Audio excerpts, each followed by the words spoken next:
Rates may apply. You may receive up to 4 messages a month, and you may text STOP to stop. This message furnished by the National Association of Broadcasters. Your information station, WTIM. Welcome in to WTIM, your information station. My name is Tim Zalabak, your host of the WTIM Morning Show. Thanks so much to the sponsors that make it possible. People's Bank and Trust, where they put people first, and Landmark of Taylorville, where you always do better at Landmark. We have the Taylorville Food Pantry co-coordinators in the studio with us, Amy Hagan and Pam Moses. How are you guys doing today? Fantastic. Morning, Thank Tim. you. Good to be here. Absolutely. Thank you guys so much for being here. We're 2 days into April. Can't believe we're saying that, but how has March been? How was the month of March? Busy, Yes. as usual. Yes, ma'am. It's good to hear it's been busy over there. And also you got the team and the products and supply over there to handle this. But there's been some pretty cool initiatives recently. So let's dive right into one right here. The Boy Scout Food Drive. Great people getting involved there. Talk to me about this. Yes, it was a very good turnout again this year. We have two local troops that helped, 132 and 4495, and they brought the trucks in. They got a little shout out to the Taylorville Feed and Fertilizer because they weigh the trucks every year, and so when they come to us, all we've got to do is pretty much unload them, so that's appreciated. But the one troop had a little over 900 pounds, and the other troop was right at about the same. So, close to 2,000 pounds of local giving, and they go out the week before and hang the bags, and then the next week they come by and drop them off at our place. So it's a process, and one that is going a little better each year, I think. That's really good to hear. Moving in the right direction there, and a whole lot of poundage right there donated from the Boy Scout troops. What was their efforts look like? You said they were hanging up some bags, but what were they out doing and to collect this food? Well, we love the Scouts, right? I mean, how can you not? And what I find particularly enjoyable about it, Tim, is basically the Tuesday that we're first open after the food drive food has come in. We've got such a wide variety because those patrons who come to our food pantry regularly, they're accustomed to the labels, the brands, the specificity of which they will get when they come shopping with us.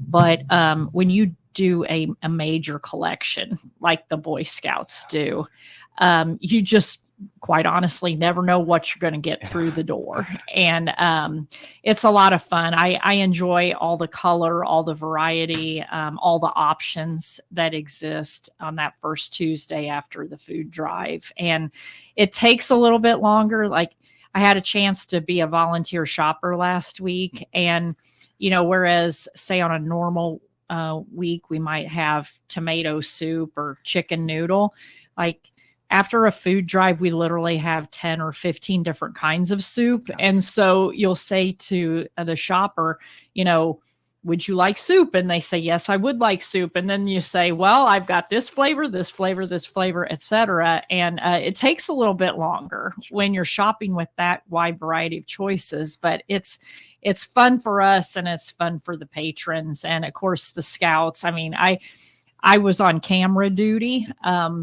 and I got to take some pictures of some of the littlest mites, reaching into the truck bed to grab that can of food to get it into the Gaylord and put it on the pallet. And they're so cute and full of energy at that age. And the fact that they're out there doing good deeds in the community, it's just a pleasure to partner with them. Yeah, extremely heartwarming all the way around on all aspects here. You mentioned variety right there, and that's a big factor that the Boy Scouts brought with this one. It's nice to see that the patrons for the Taylorville Food Pantry can experience just some of that variety. And you guys try to really hit all of your food groups, of course. Everyone's going to be covered there, right? Well, I would say to that, and we really haven't touched on that in a while, but it's an excellent question because people from the outside want to know, what do you get? And many years ago now, when Pam and I first took over the helm of the food pantry, was it 7 years ago, Pam? Yeah. 7. No, it'll be 8 in November. Yeah. We actually, through one of our partnerships, asked the University of Illinois Extension representative here locally to come and take a look, as well as our friends in Family and Consumer Sciences at the high school, and said, basically, this is what we typically stock at the food pantry. And where do you see that there are gaps? What do you think we're missing? And, we were told prescriptively that basically there was nothing else that they would recommend us. Other than the fresh produce, which we Yeah. have picked up since. Yeah.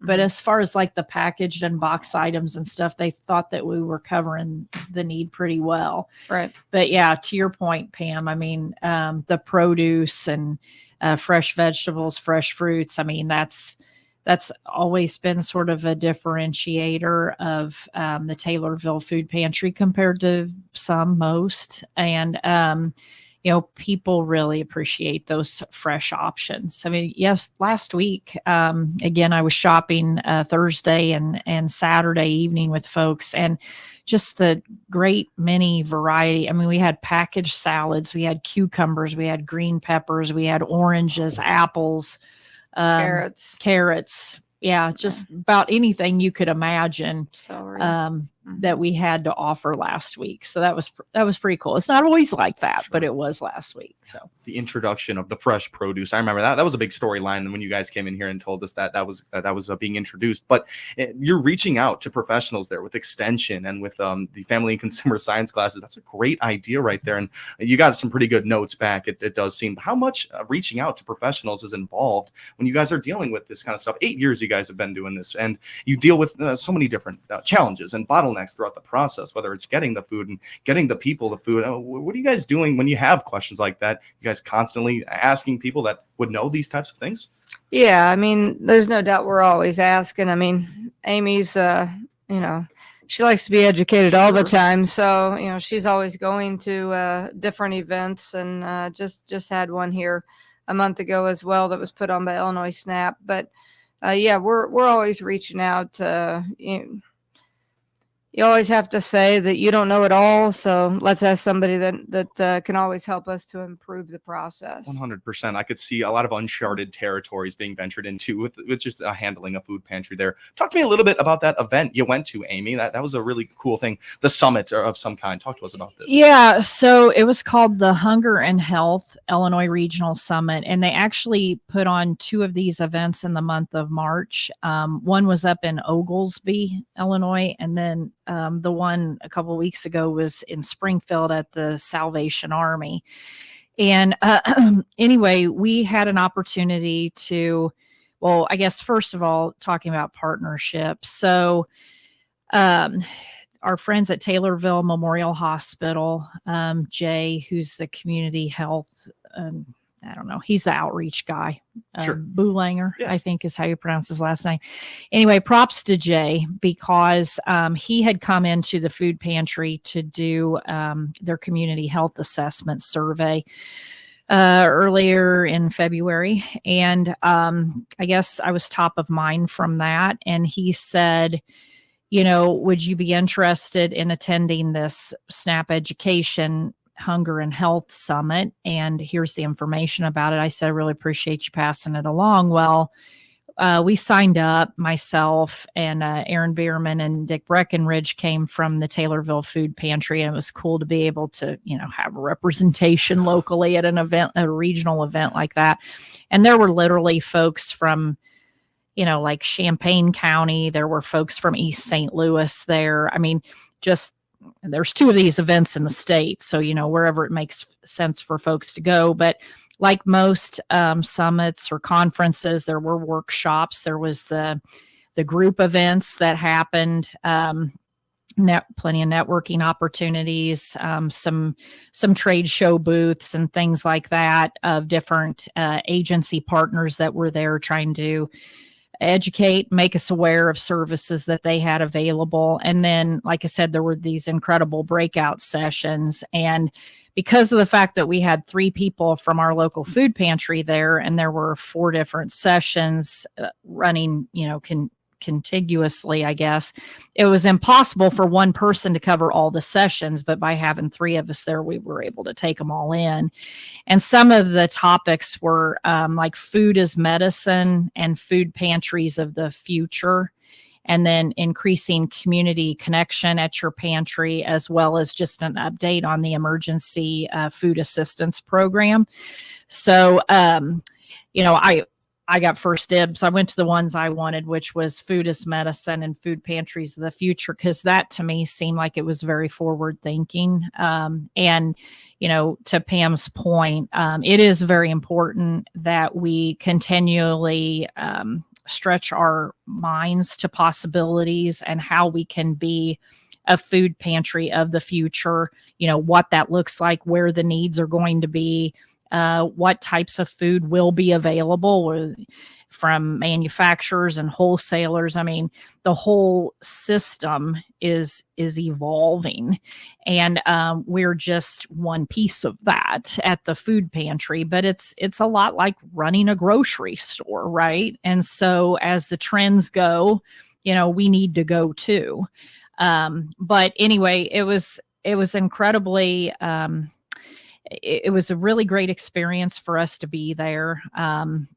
There were some awards given at the end of the event, maybe some things to strive for in the future. But, one of the things that was really talked about that I took away was this idea of accessibility, and how, not everyone who needs a food pantry can get to one when they need to. And there were some, obviously when people are sick, they may not be able to access a food pantry, and how that's resolved. And then just this idea of, people that are homebound, people that maybe don't have reliable transportation. Is there public transportation to get them to where they need to go? And what are some other alternatives? I found out about a program that the United Way had available, like a grant program.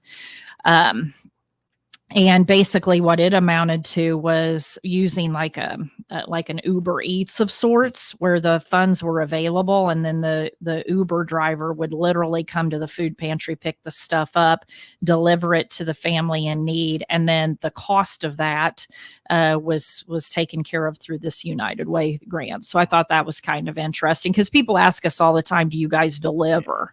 And the answer is no, we don't, because we're overwhelmed with the resources that we do have and the volunteers that we have. We can't offer that service. If people knew we had a delivery service, everybody would want to have their food delivered. You know what I mean? Yeah. So it's hard to make that differentiation between where there's critical need and where it's just convenience. Yes. Does that make sense? It makes a whole lot of sense. So I've been rambling. Pam, did you? And that was an unbelievable. We're gonna have to take a time out here, but Amy, I mean, what an informational and just amazing event you went to. Perfect for a co-coordinator of a Taylorville food pantry. And it's great to hear the evolution that is happening and that needs to be happening when communities are relying more and more on their food pantries. Taylorville is not alone in this fight against hunger, and this Hunger and Health Summit, Illinois Regional Summit, just sounds so amazing. We're gonna talk a little bit more about that and more with Amy Hagan and Pam Moses, co-coordinators with the Taylorville Food Pantry. I'm Tim Zalabak, your host of the WTIM Morning Show. Don't go anywhere. We will be right back. Your information station, WTIM. Don't just live in comfort, live in advanced comfort. Blakely Heating, Cooling, and Plumbing in Taylorville can install a variable speed Bryant Evolution 26 air conditioner. The top-of-the-line Bryant systems are ultra quiet, provide exceptional humidity control, and include a 10-year limited unit replacement warranty. To learn more about the Evolution 26 air conditioner, contact your local Bryant dealer. Blakely Heating, Cooling, and Plumbing at 824-4684. Bryant, whatever it takes. This is Bill Wise with the latest Appetite for Pork report. Today, I'm talking with Dr. David Newman, Senior Vice President of Market Growth at National Pork Board, about how your pork checkoff dollars are working to bring more U.S. pork to tables around the world. Dr. Newman, pork producers are bracing for another down year. What has the pork checkoff been doing to help stabilize, even grow demand? We export about 30% of our total production in the United States. And that number has grown for a very long time. But that still means we have 70% of our production domestic. This focus on stabilizing domestic demand, that's really important to us. So speaking internationally, we partner with U.S. Meat Export Federation in our international efforts. And that's a really great example of something that we do to drive demand around the world. Thanks again, David, for talking with us today about how the pork checkoff is building a bigger appetite for U.S. pork. You can find out more information at porkcheckoff.org/radio. It's no secret that employers are having a difficult time hiring qualified personnel, whether full or part-time. The Miller Media Group wants to help you, the employer, to find the candidates you're looking for. That's why we've created IllinoisJobPost.com. That's IllinoisJobPost.com. This website is part of a broad radio and internet employment campaign available through the Miller Media Group. Contact your account manager or email sales@randyradio.com for more information. IllinoisJobPost.com is where we put the power of radio and the internet to attract prospective candidates. Take News Talk WTIM programming with you wherever you go, both live and archived. News Talk WTIM streams 24/7 simply by clicking the Listen Live icon at TaylorvilleDailyNews.com. And to hear archived WTIM programming like the morning or noon farm shows, expanded local newscast, morning show interviews, Swap Shop AM or PM, click the audio on demand icon in the upper left-hand corner. Whether it's your smartphone, tablet, or desktop, News Talk WTIM stream is with you wherever you go 24 hours a day at TaylorvilleDailyNews.com. Taylorville Estates Assisted Living encourages independence and enriches lives. Have your own apartment and enjoy 3 home-cooked meals a day. Schedule a tour and get on their waiting list by clicking their icon at TaylorvilleDailyNews.com. Hi, this is Will Perkins with Taylorville Community Credit Union. Find out about all the products and services we provide by clicking our icon at TaylorvilleDailyNews.com. Your information station, WTIM. Welcome back to WTIM, your information station. My name is Tim Zalabak, your host of the WTIM Morning Show. Thanks so much to the sponsors that make these conversations possible. People's Bank and Trust, where they put people first, and Landmark of Taylorville, where you always do better at Landmark. We have co-coordinators from the Taylorville Food Pantry, Pam Moses and Amy Hagan. We were wrapping up the conversation where Amy Hagan ventured out to the Hunger and Health Illinois Regional Summit. And now we were talking a little bit over the break on the importance of these meetings and the evolution and the progression of food pantries across Illinois. Talk to me a little bit about the Farm Bill and what kind of assistance is being applied to food pantries. Well, I think that, most people probably don't realize that, like, this Taylorville Food Pantry is one of, call it, 150 agencies that are serviced by the Central Illinois Food Bank. And the Central Illinois Food Bank is one of 8 food banks in the state of Illinois. So, when you take the multiplication effect of that, you're talking probably a couple of thousand food pantries that exist in the state. And as it relates to the Farm Bill, I mean, the USDA, which is where we receive our commodities from, that is a provision by the U.S. Farm Bill. And Pam, you tell me, was it every 3 years the Farm Bill comes up for renewal, 2 or 3? It's usually like 5. Okay, I apologize, but the largest component of the Farm Bill is actually supplemental nutrition. Food stamps, SNAP, food pantries, the commodities programs that come through the food pantries. And so I think that's an important thing to kind of tie in, because there's this genuinely large ecosystem that makes food pantries run across this country. Absolutely. And to go to a conference where we are in our last 2 minutes here, but I wanted to get out. I know this thing flew by on us today. I know, I love it. Let's get in one more topic before we have to go off air here, because you guys were successful in finding some volunteers for a pickup truck here. Let's go. Let's finish this thing off nice. Pam, you got some words for us here?